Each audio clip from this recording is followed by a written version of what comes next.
All right, ladies and gentlemen, this time we are going to be observing Peaceblade versus a rogue and from the dueling tournament. And personally, I don't think he asked me very much about how to duel a rogue. I think he asked me how to deal with druids, how to deal with hunters, and how to deal with mages. And if you've seen my Esfand video, or you've seen my verse rogue video in general, for a spell power based paladin, I highly suggest, number one, going spell power. But number two, I highly suggest, which he has right here, Skull Flame Shield. Oh, am I doing that? I guess I'm doing that. I'm like jiggling my head and it's like hitting something against the chair and I'm like, oh my god, are there ghosts? Yeah, so I highly suggest Skull Flame Shield, Demon Forged Armor. If you have enough T2 to still have your 5-set bonus, go with the Demon Forged Armor, and go with Uther's Strength Trinket, and then go with an Edward the Odd if you have it. If you have those, and then basically T2 from there.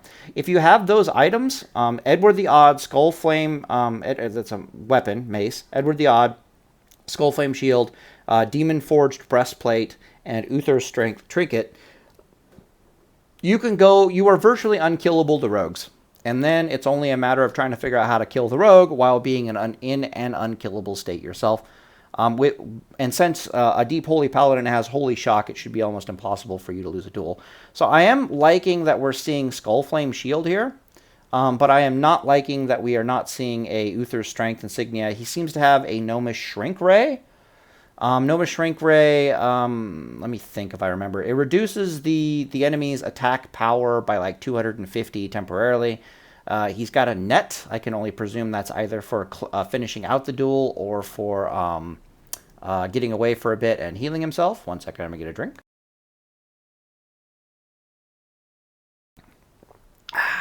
Okay. I have no... Oh, I think that's a ZG neck piece that increases his stun length duration by 0.5 seconds. The only thing I like about this so far is that he is going the spell power gear route. He is doing Skull Flame Shield. I like that. Spell power, Skull Flame Shield, I'm digging it. Just about everything else is, like I was saying from the Hunter Duel, it's serviceable. And therefore, especially since he has Holy Shock. If you did not have Holy Shock, then I would not say that this build is very serviceable. But since he does have Holy Shock to lean back on, despite the fact that he doesn't have any of these other durability-based gearing that I was suggesting, yeah, this is serviceable. And like I was saying at the end of the Hunter Duel commentary on Peaceblade, if something is serviceable, I am not a fan of critiquing it. Like, I am not a fan, especially if it's KISS serviceable. That's keep it stupid simple, or keep it simple stupid, right? The old military acronym KISS. As long as whatever you're doing is keeping it simple and it's serviceable, I'm 110,000% behind you. The only time I would critique anything that you were doing, if it was serviceable, is if you're doing a serviceable line of play, meaning you're not doing the optimal line of play, but you're doing a viable line of play, and whatever the fuck it is that you are doing is overly complicated. If it is not KISS, and yet it is, if it is not KISS, yet it is still serviceable, yet it is not optimal, and the optimal line of play, or the more serviceable line of play, whichever of the two, are more KISS viable, that is the only time I will open my mouth and actually critique. If you see me doing that otherwise, please yell at me, because, yeah, I hate doing that. So when I'm done with this commentary, I'll probably add to this video a commentary of Esfand dueling a rogue, which I haven't also seen. For the record, I haven't seen Peaceblade in this duel. I have seen a little bit of Esfand versus his rogues, but not much. Esfand doesn't know what the fuck he is doing versus rogues, not because he's a complete frickin' moron, but because his gear is just wrong, right? He is purely wearing the wrong gear, and subsequently he is taking possibly a correct line of play with the wrong gear and losing anyways because of it. And what's fascinating about watching the Esfand duels is He's doing a lot of extraordinarily complex and skill-based maneuvers that sometimes work and sometimes don't work, which is the problem with when your strategy is non-kiss, when he could just as easily be doing another line of play that is keep it simple stupid, that would be superior, right? So I have nothing to complain about with Peaceblade, but when I get to Esfand, we're going to have something to complain about most likely by way of contrast. Okay, so digging the Skullflame Shield. The Shrink Ray is serviceable. I have no fucking idea what the net is for. Maybe it's for... If I thought about it at length, I probably could figure out what the net is for. What I don't like about the net is they have about a 1 in 3 chance to succeed and a 2/3 chance to fail, in my experience. And personally, I just prefer PvP Trinket. So the reason why I like PvP Trinket here is my versus Rogue video is still 110,000% viable. It explains exactly why I like the PvP Trinket. PvP Trinket is something you can pull out at any time to just, oh, I'm going to Trinket and I'm going to stun it. And it basically stun the rogue and heal. And PvP Trinket basically counters an entire opening from a rogue. So there's the Hemo Rogue style, and then there's the Stun Rogue style. The Stun Rogue style is more common. When a Stun Rogue opens up on you, they're going to open up. They're going to do a first opener, do damage. They're going to blind you, sap you, reopen up on you, do damage again, blind you, sap you, reopen on you, do damage to you again. In between that damage, they may or may not be standing toe-to-toe with you. Again, I would highly suggest going watch my Paladin versus Rogue video. It's still 100% viable. It explains all this stuff. But you're looking at 3 openers from the Rogue, all told. 3 openers and maybe 2 toe-to-toe fights. And PvP Trinket just pushes one of those openers completely off the board and says, no, this is going to become a toe-to-toe fight instead. And it's also super nice because you can sit in the first opener, and then you can even sit a little bit through the second opener, and you can look at the RNG coming out of the Rogue. And if the RNG coming out of the Rogue is like super, super scary, right? Like they're actually chunking the shit out of your health and you're in danger of dying, at any point, rather than having to bubble, you can just Trinket and stun the frickin' Rogue and then heal off of the stun, right? So your stun is basically a heal, is how I like to play it typically with these matchups. If you're a Reckoning Paladin, stun can be a kill, but let me think about it. Yeah, if you're Reckoning, it's stun kill. It's not stun heal, it's stun kill. However, and if you're Holy Reckoning, you could also go for the stun kill. But again, there's also that element of RNG management where at least you have the PvP Trinket there to actually... Checking, yuppie. To actually completely nullify the good RNG of the Rogue on 2 entire openers out of his 3 openers, basically. And then you still have Bubble on top of that and all manner of other things. But we'll speed ahead and see what's going on here. Oh, did he switch? Okay, yeah. So, Zandalar Trinket. He can't decide what he's doing. Okay, he's still thinking about it, I guess. Huh, fascinating. Let's see what he ends up going with at the end. So, it looks like he's going Zandalars. Okay, that's not half bad. All right. And he's going, this is, I forget the name of it, but this is the thing that does a little bit of nature damage over the course of like 20 seconds. And this is a kill move trinket. This is not a survive move trinket.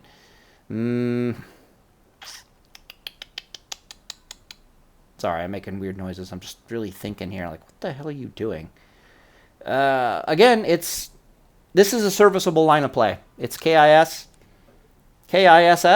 It is serviceable. I should not be complaining. All right, let's go. See what happens. Speed forward a little bit. Okay, so we are dealing with... Are we dealing with a Hemo Rogue or are we dealing with a Stun Rogue? Let's find out. Looks like a Hemo.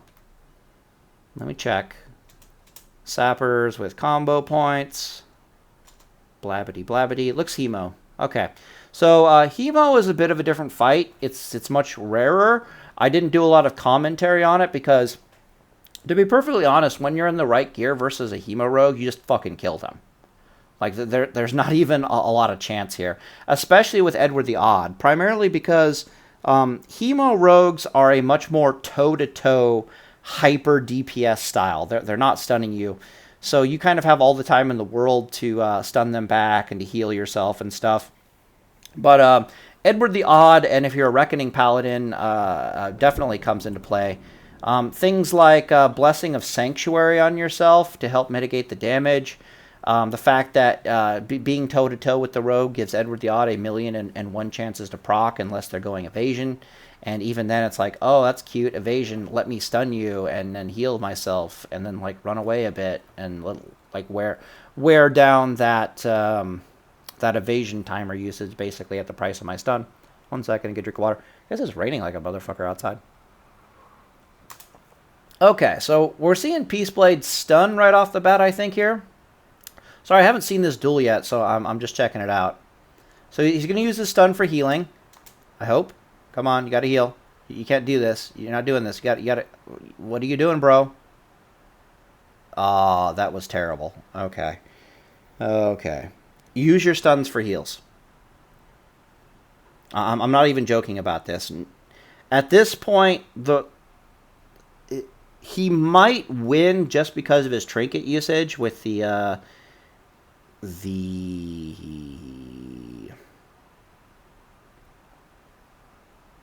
Oh, I should also point out that Hemo Rogues do not have preparation, so they do not have 2 blinds. They only have 1 blind that might come into play here. He might have already tried to blind the Rogue and failed. He'll probably wait for the bubble to come out, and if we don't see a blind applied, that'll probably mean it fails. But I am not a big fan of this. Peaceblade should have taken... You need to do a... I can't go back. Boop, boop. You need to be doing a constant in-game assessment, or even a periodic. So, as you can see, he stuns him right here, right? And he's going to go for some damage. Boom, right here. Right here is the moment that I assess the situation, and I say to myself, there's no fucking way I'm killing this rogue during this stun. I need to be healing. He might have a Burlov's trinket on him, but he's a holy paladin, so he's not going to really give a shit. He needs to be healing himself to full, saving his bubble. This duel would have gone much, much smoother. So should be healing, not healing. Okay, this is bad. I guess he resisted the stun too, which makes it worse, and now he really has to bubble. Maybe, no, that doesn't make any sense, because he could only, yeah, okay, this is just a bad line of play. Just a bad line of play. We're going to see if it's serviceable, though, but it was not a good line of play. Yes, thank you, Mr. Horn guy outside.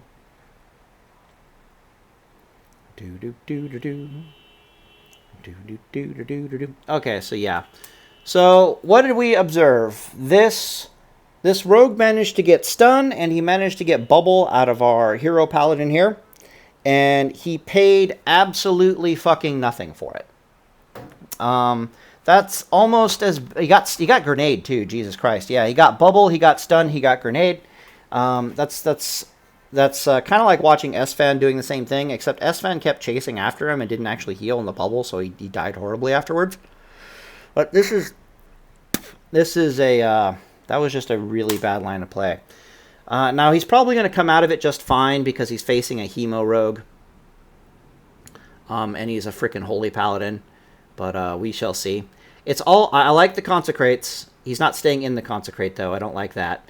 He needs to be... It's always good to put as much damage... Okay, so he's LOHing. Alright. Okay. Okay, the net... Yeah, that's also the reason why I don't like the net. I couldn't remember. I was like, isn't there something that lets a freaking rogue get out of the net? Yeah, okay. So he had to use Lay on Hands. Yeah, that was just a really bad line of play that forced him into a position where he had to use Lay on Hands.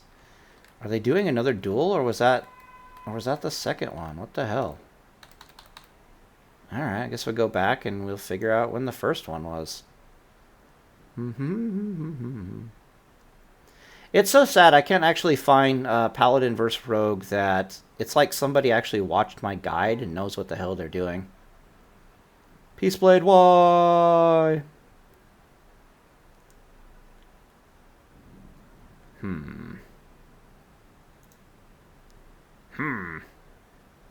Boop, boop, boop, boop, boop, boop. Boop, boop, boop, boop, boop. Okay, got a rogue out here. That's always good to see. Come on, internet. Okay, Peaceblade, 4 wins. Okay, here's the first one. Let me see. Alright, here we go. So this is very typical. The rogue will open up, sap you, get a couple combo points, get the anti-heal thing going. You might want to cleanse that as soon as you get a chance. I really like the jumping and the moving. You want to try to keep him. You can actually just turn and face your attacker if you. Okay, do it. Fucking heal.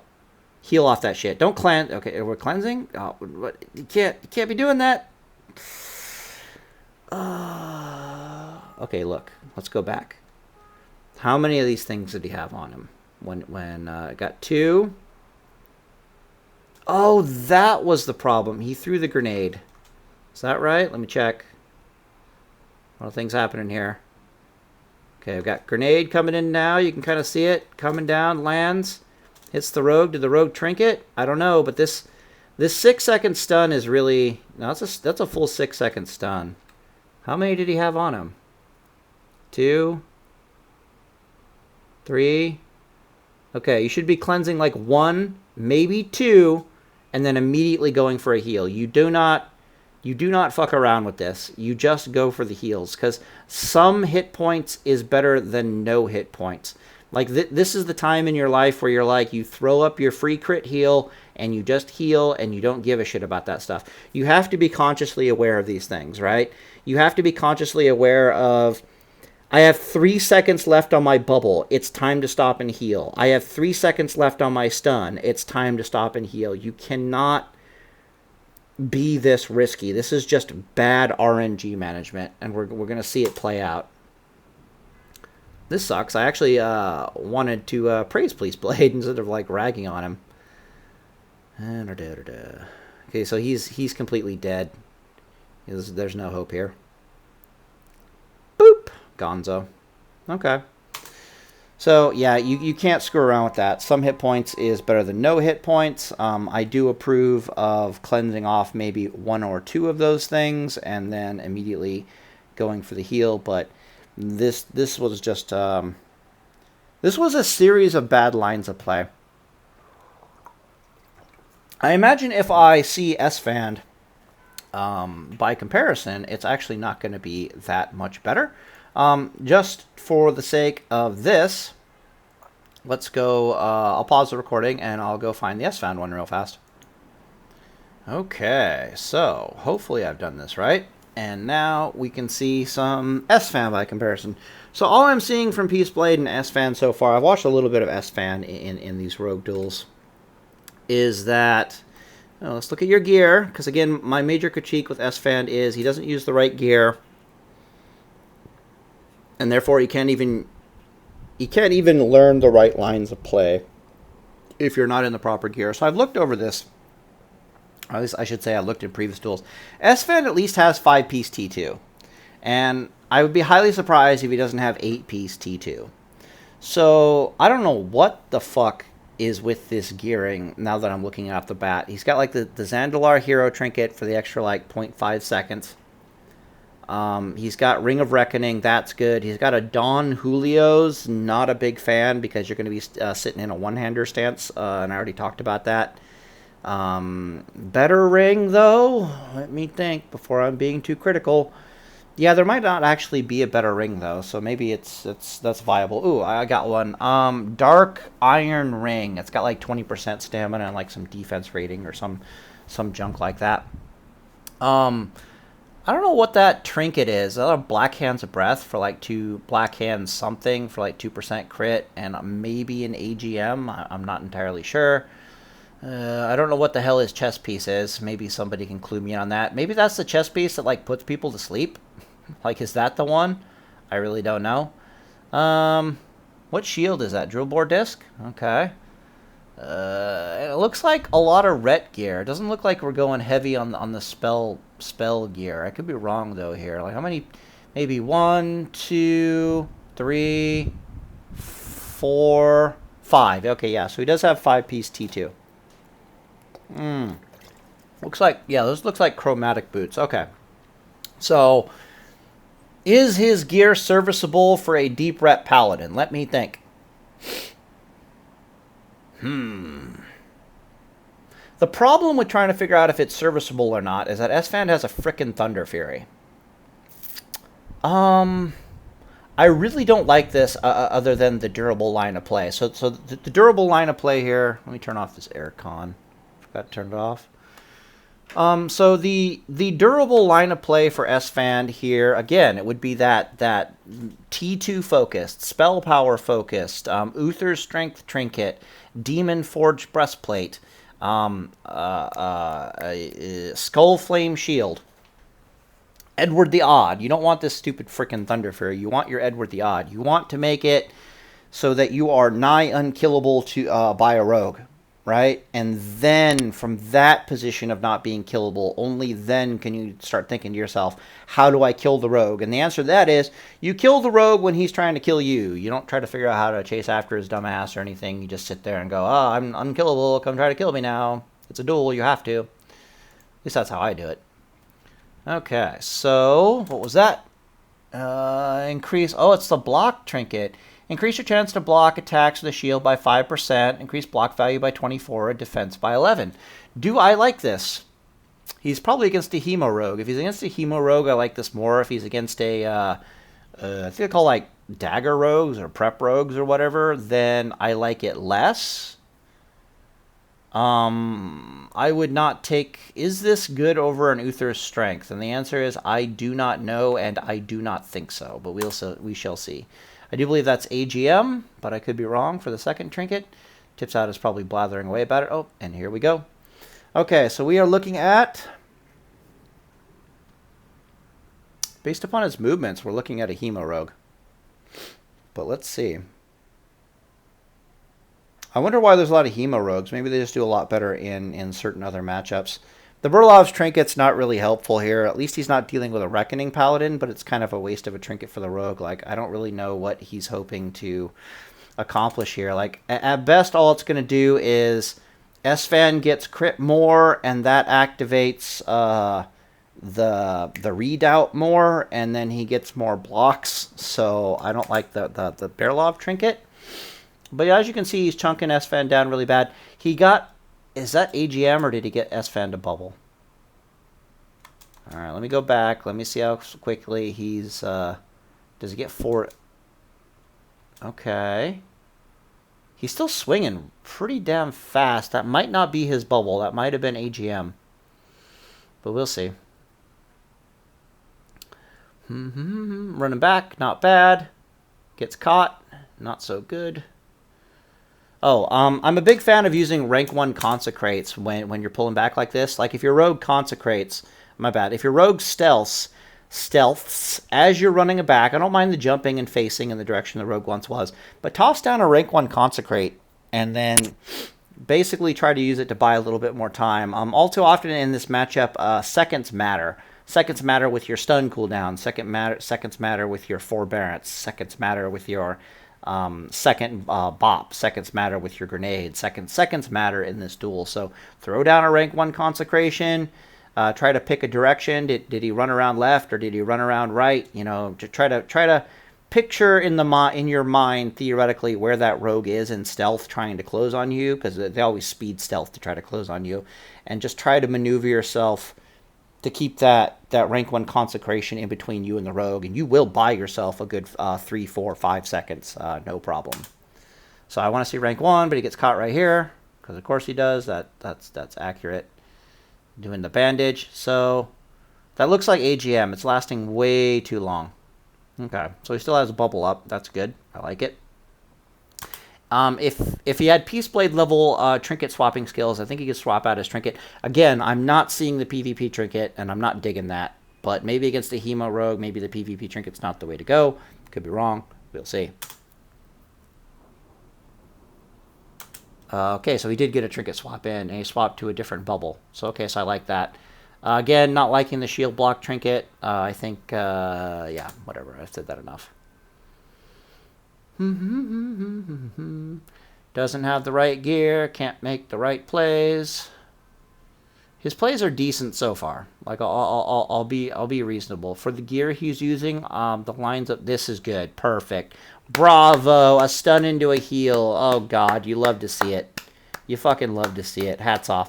That is the first freaking paladin that we've seen across the duel tournaments. I didn't watch Peaceblade's first 2 duels with a rogue, but I've seen 2 Esfand duels and I've seen 1 Peaceblade duel sets, I should say, and that is the first stun into heal, and I'm very happy to see that. Stunning is for healing or for trying to kill your guy. But if you're going for the kill, you need an in-game assessment. You literally go for the kill. So if you're trying to kill off a stun, you go for the kill, and then if your first melee swing does not put you within range of the kill, like you can visualize in your mind grenade damage, second auto attack damage. You can visualize the chain that results in the rogue's death, the chain of action. Start healing. Like don't even go for it. Don't roll the dice on the RNG that you'll get a crit on your weapon or some shit like that. No, just freaking heal and buy your time.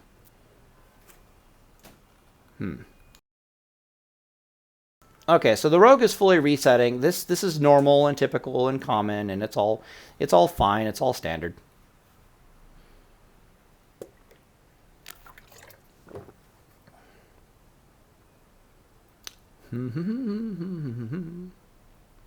Because Esfand is actually doing really well. I'm actually quite impressed.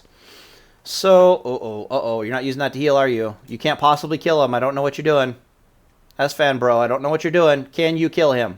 You stunned him. You did an auto attack. We're observing the results of this auto attack. Esfand is nicely positioned, though. He broke the 180 degree. Again, watch my freaking rogue video. It is still 100% viable. My paladin versus rogue.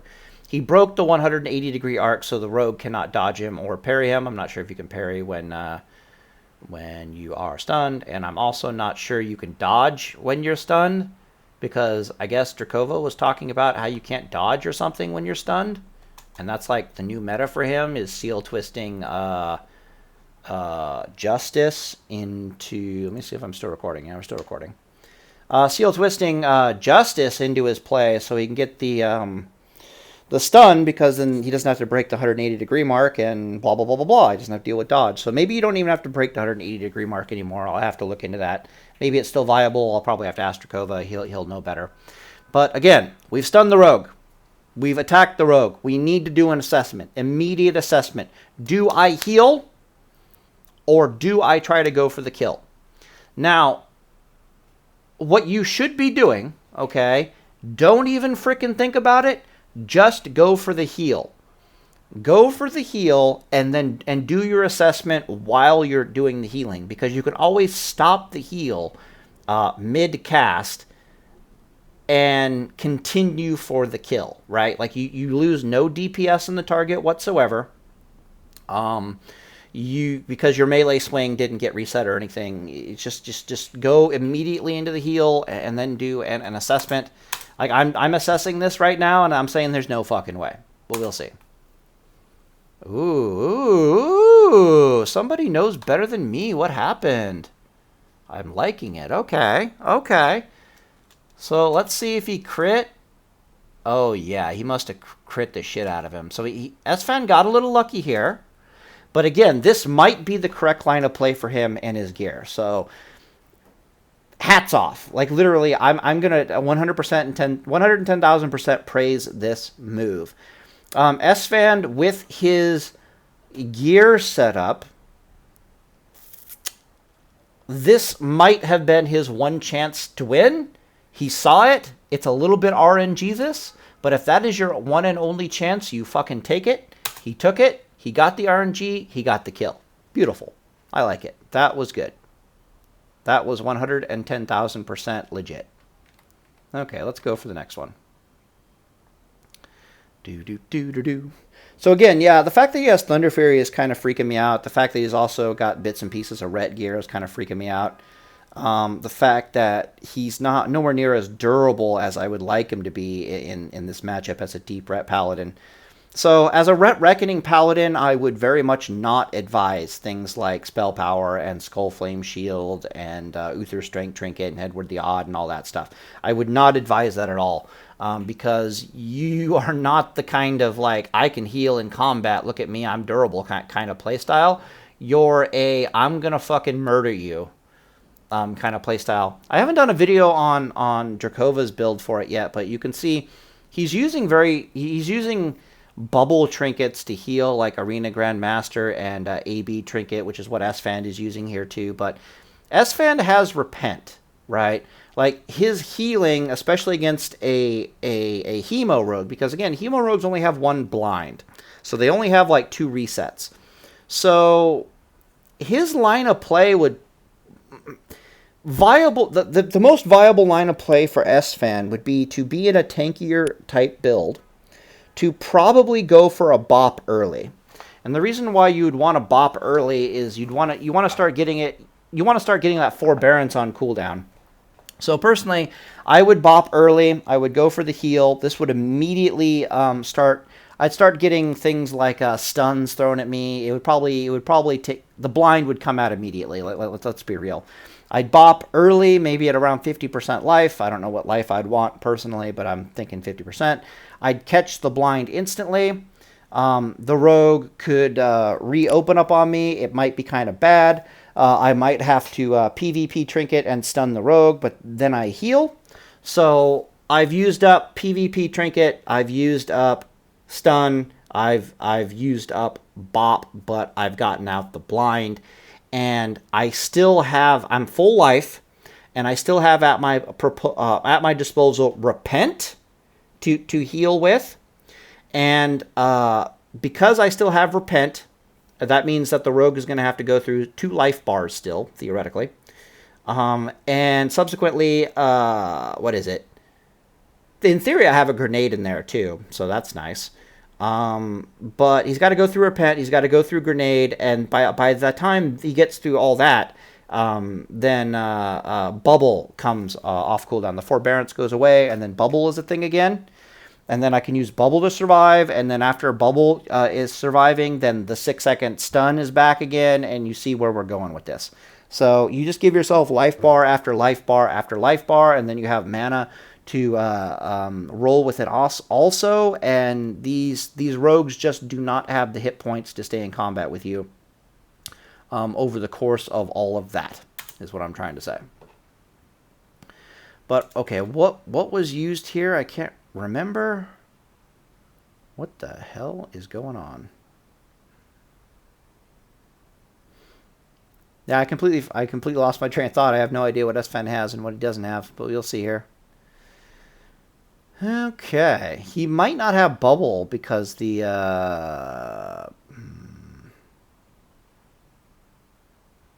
I'm really liking the tankiness of it. I don't know what he's got on or what he's doing. Maybe he's just, oh shit, yeah. Then there's that. It's got the blind. No, don't do that. No. But then again, maybe he's got the DPS. Maybe this is his chance. Maybe it's go time, and I just don't know. Why are we not hammer? Oh, because he got Vanish. Okay. Yeah, maybe that was his chance. Yeah. Again, this gear is freaking me out. Maybe he's making the correct lines of play, and I just don't know. Again, I like Rank 1 Consecrate here, if he even has Consecrate. Because, again, the rogue couldn't just sit down if you had a Consecrate going, right? At least they have to run the hell away a little bit. And every little bit counts in these matchups. So you can see very clearly here what I kind of mean by rogues don't have the hit points to stay in these duels with you. But he's doing a good job of it. I'll give him that. Yeah, this is so fascinating for me to watch because it's like, is he actually doing the correct line of play here? Like I don't know, because his gear is not durable enough, and he's got more DPS than I'm used to. Just a full reset, I guess.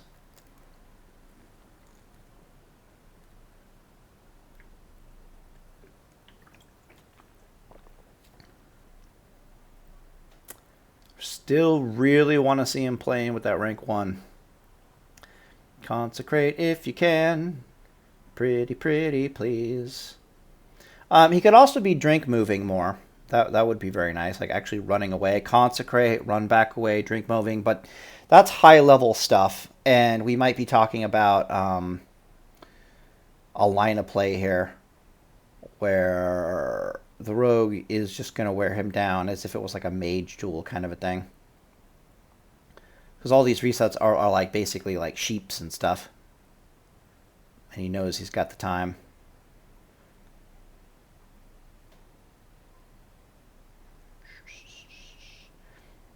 No, he's actually doing really, really well. I gotta praise him this time.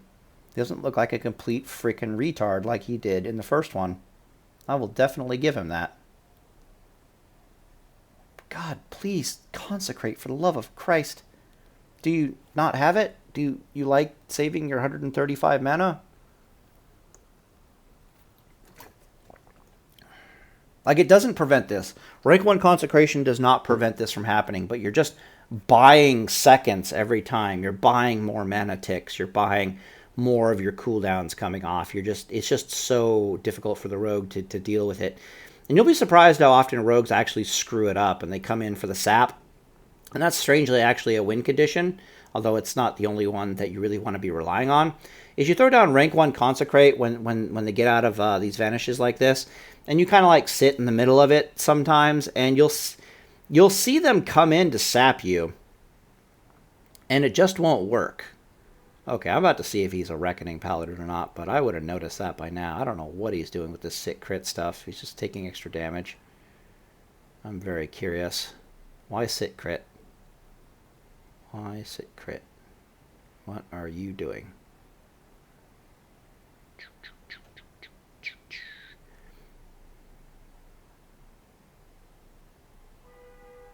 Okay, LOH. Well, his health bar didn't take a massive hit. Okay, maybe I'm wrong. Maybe he is Reckoning. Maybe he's a Reckoning Paladin. Maybe that's what I'm looking at right now. Do. Now, that would kind of make sense if he was Reckoning here. But if he's got Reckoning, then Edward the Odd is your boy. But then again, I don't have a Thunder Fury, so maybe I'm talking out my ass.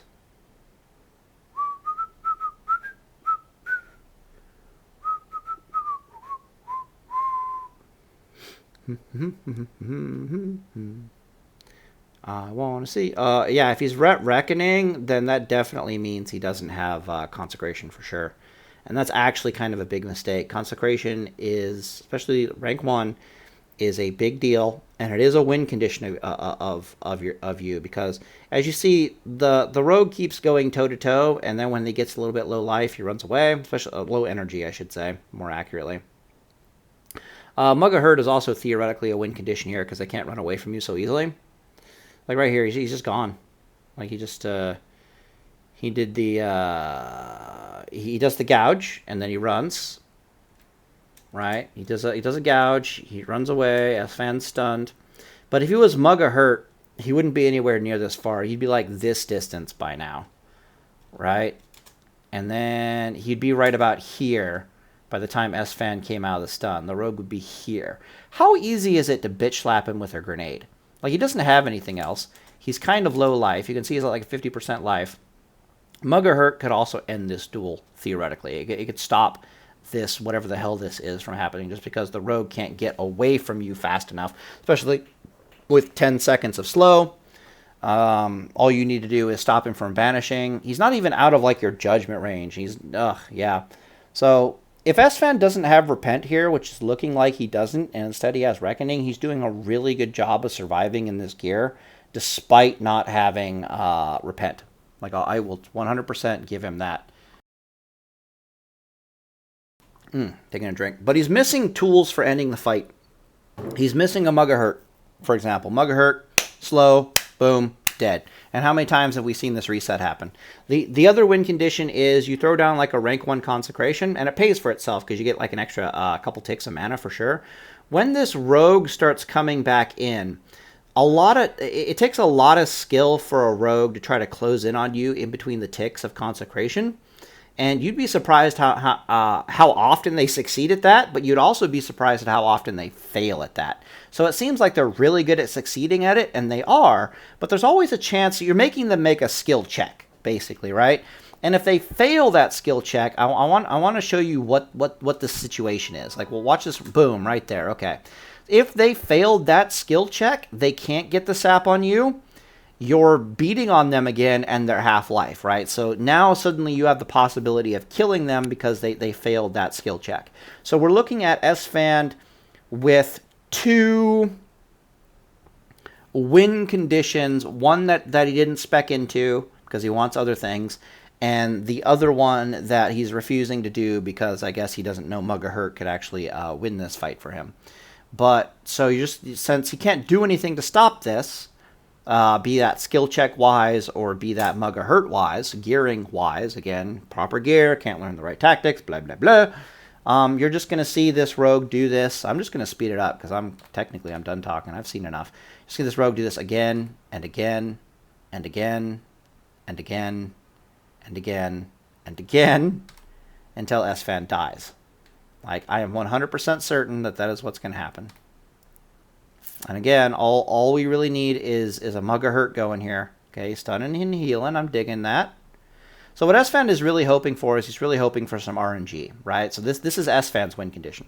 Esfand's win condition is I'm going to weather the storm. I'm going to suffer these resets after resets after resets. And I'm going to hope my RNG comes in such a way that I'm going to win.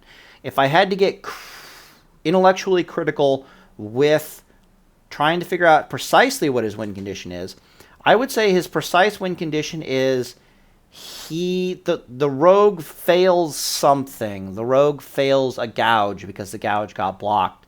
The rogue fails a blind because the blind got blocked. Or RNG just comes in and saves the day with DPS.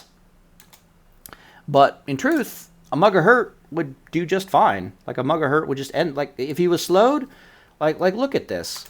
Here's another example. Let's say he's got 5 seconds left of a 10-second slow on him. Rather than whatever the hell this proc is we'll say this. Rather than this, God, what is it called? Oh man, brain fart. What is that weapon? Oh, what is his weapon? I can't remember. Whatever. So rather than this proc out of his weapon, let's say this was a Mug of Hurt slow proc. So this guy is not going anywhere. How far do you think he's going to get with 50% slow? Yeah, Esfand's already going after him, right? He would literally still be in melee range, like right here, and the duel is fucking over. Boom, Esfand wins, right? So, yeah, and the rogue's coming back again. So he has to drink. Consecration could also get him a few more ticks here. Another potential win condition. Okay. I am going to officially speed up to the end of this because I'm tired of looking at a man who doesn't know what the hell he's doing. Like I said before, when I discovered Mug of Hurt slow could not be gotten out of by druids or by shape-shifting druids, could not be cleansed.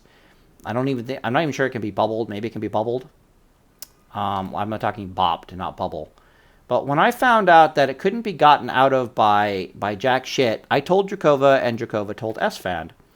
And Esfand said, and I quote, that he did not need Mug of Hurt because he has Wind Fury. Oh, my bad, because he has this weapon that I can't remember what the hell, Blessed Blade of the Windseeker. I can remember that, but I can't remember Thunder Fury. There we go. Thank God. Because he has a Thunder Fury. Why would I need a Mug of Slow when I have a Thunder Fury? And the answer is, I've seen duel after duel after duel from Esfand where he could have won if he was using a Mug of Hurt. He has all the time, all the chances, all the RNG in the world to win if he had a Mug of Hurt. And he's just doesn't care. That's not his game plan. Now that was actually a pretty decent move. So he switches into a two-hander at the very end, a Hand of Rag. Now he's going for the Reckoning. He gets the Reckoning charge. The Reckoning, because he can't swing his hammer yet, I don't think. Yeah, so I like that. I like that from an RNG management perspective, switching to the two-hander when he sees the end is nigh, and just going for the RNG, because there was about there might have been like upwards of a 30% chance that he just won straight out right there, with Reckoning and with the two-handed, but not so the case. He would have won spectacularly easily if he had had a Mug of Hurt, as I've said a million times. And yeah, that's pretty much it. I guess that's all I got to say about that. He did much better in this round versus Rogues than he did in the previous round. He still looks like a mentally challenged person because he's not using the right gear. But, big change from the last duel to this duel. At least he's not looking like a mentally challenged person, because not only is he not using the right gear, but he's also doing all of the wrong moves. In this duel, he did a lot of right moves. If you notice, I've been very non-critical about what he's actually doing out there once I started figuring out what he's actually doing and then what kind of paladin he is. But his gearing choices were not good for manifesting a win condition under these circumstances. And it's really it's honest to God, really as simple as that. It should also be pointed out, if he was using Demon Forged armor, if he was using Skull Flame shield. We still recording here? Jesus, almost an hour. I make long videos. Whatever. Long form content. If he was dueling almost an hour. Brain died. Oh. Yeah, so if he was using Skull Flame shield, if he was using Demon Forged breastplate, what you would be seeing in these fights is he ends up reflecting a lot more damage. So rather than the rogue getting away at like 50% life, the rogue starts running away with either you having a lot more life or with like even less life. So if he had had that gear, I predict pretty thoroughly that he would have that would have been an additional win condition with Skull Flame shield and with Demon Forged breastplate, because at some point during the course of this very long, very grueling fight, those things are just going to kick off, right? Like they're suddenly going to go Super Saiyan mode. They're going to proc 3 times more than normal, and the rogue's going to be, oh shit, and running at below 20% life. Out comes the Hammer of Wrath, and then it's just over. Easier by far is just whip out a Mug of Hurt, giggle to yourself a little bit, watch it proc, watch the option for the rogue to run away and do whatever the hell the rogue was doing no longer be there for 10 seconds because Mug of Hurt decided to come through, and he would have won spectacularly easily. So with that, I'm pretty much going to leave it there. Highly suggest you go watch my my first Esfand vs. Rogue video, where I talk about what kind of gear you actually should be wearing, I think a bit more in depth. And highly suggest checking out my Paladin versus Rogue guide. The gear changes with the guide, but all of the tactics pretty much stay the same. And I don't talk about Hemo Rogue in that guide at all, right? But I do talk about the art of going toe-to-toe with a rogue. And since Chemo Rogue fighting is almost 100% toe-to-toe combat, all of the same principles apply. It's just these days now we have Mug of Hurt, and then if we're not in dueling tournaments, we got Frost Oil. That should completely shut this shit down and give you the win without even having to work all that much. But anyways, yeah, I'll leave it there until I get around to the next video, and I'll see you guys in the next one. Yeah.